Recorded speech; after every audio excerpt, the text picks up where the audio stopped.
Hannah says, please, I need more on the obedience thing. Yeah, Hannah, I'm really sorry that you asked this like 2 months ago and I saved it in my drafts and I'm just now getting around to responding to you, but I really appreciate you asking me to talk more about how we don't believe in obedience. It's not something that I demand of my children. It's a concept that I don't believe in, I don't ascribe to at all. Coming from a Calvinist Reformed background, obedience is something that I have always really thought was a bunch of bullshit.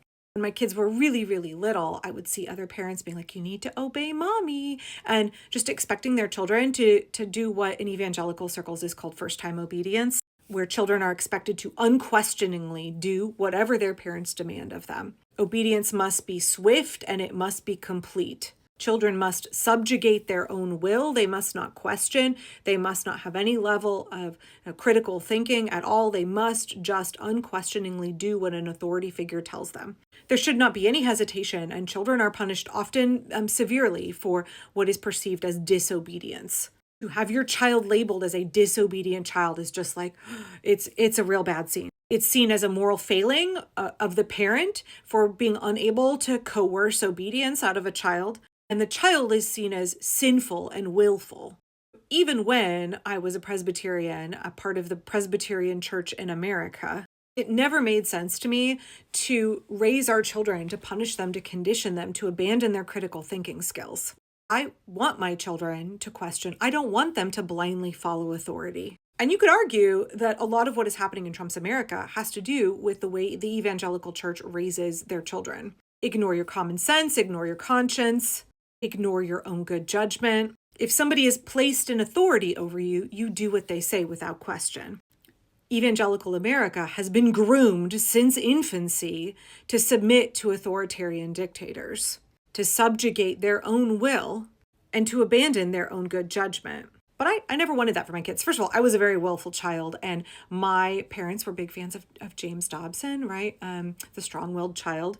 And I'm much younger than my siblings, so I was raised in this household where everybody was a lot older than me, and I always had to do what everybody said, and I just felt like that's an injustice. Why is it that my opinions and my thought and my ideas matter less just because I happen to be born after the rest of y'all? And also, maybe I have an alternate plan. Why can't I put that forward and say, I know you are telling me we need to do this, but have you thought about doing it this way? Or, and this is where I brag about my executive functioning, I could see like 4 steps, 8 steps down the road. And so when an adult would tell me to do something, I'd be like, I can see how that's going to play out and it's not going to work well. And so I'm not going to do that thing. You're asking me to do something that I don't think is going to turn out very well. So no, I'm not going to do that. You can probably imagine how well that turned out for me. And I especially didn't want that for my children. And especially for my 2 eldest, who are girls, where they're women now, they're adults. I didn't want them to think that they had to do whatever a man said. I definitely did not want them blindly following authority figures.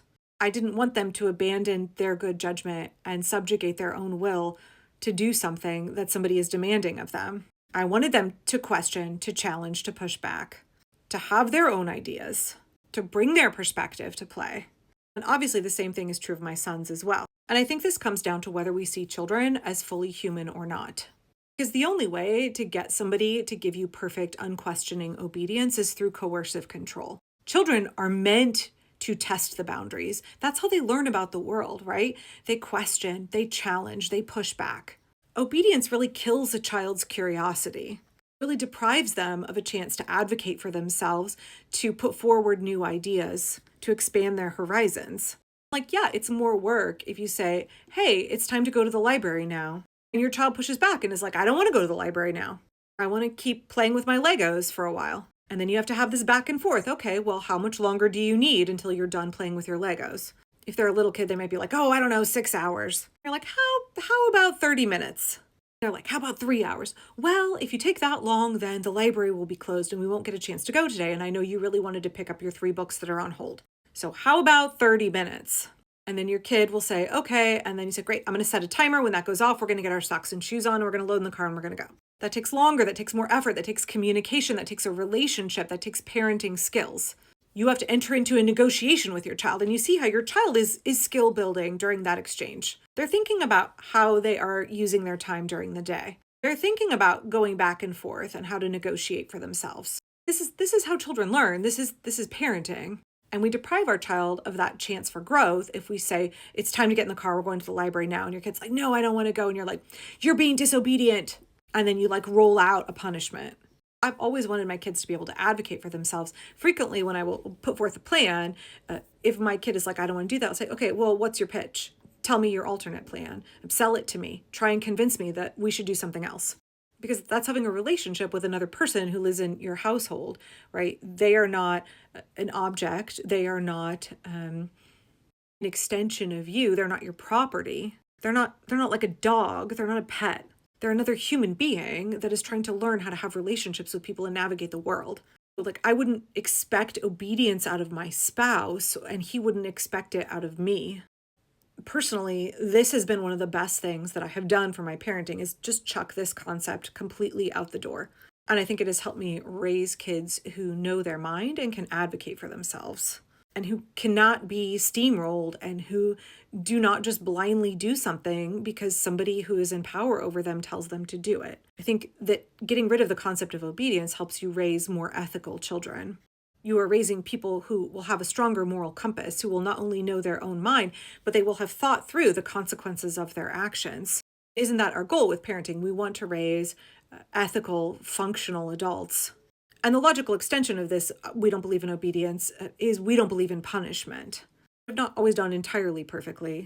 So if the relationship is impunitive, if you are not driving everything with a carrot and stick model, but instead you're teaching your children how to make decisions for themselves, again, how to be functional human beings who can run their own lives and don't need to be constantly driven by some external threat of punishment, right? Then I see that as I'm meeting my parenting goals. And also just, it really breaks the relationship with your kid, right? You want your kid to be able to trust you, to come to you if they've done something they really shouldn't have, right? If they know they're going to get in trouble, if they know they're going to be punished, they are less likely to come to you in a crisis.